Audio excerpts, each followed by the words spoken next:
আমি শুনছি অনেক বাইরের লোক, কেউ আসাম থেকে, কেউ ইধার থেকে, কেউ উধার থেকে, বিভিন্ন লোক বিভিন্ন এলাকায় ঢুকছে।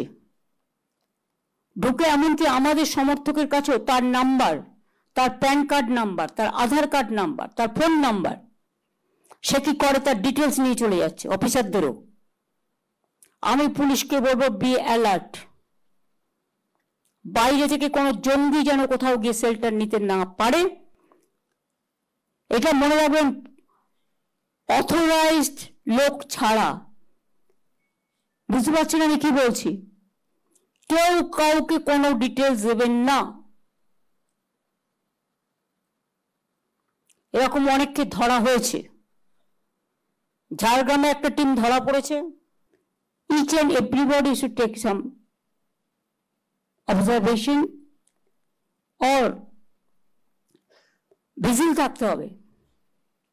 আগে পুলিশরা 3-4 বার গিয়ে গিয়ে ঘুরতো এলাকায়, 5 বার 6 বার, এখন ঘোরেই না। যত বেশি ঘোরা যাবে পুলিশের ভ্যান নিয়ে, মানুষ তো জানবে যে অ্যালার্ট আছে।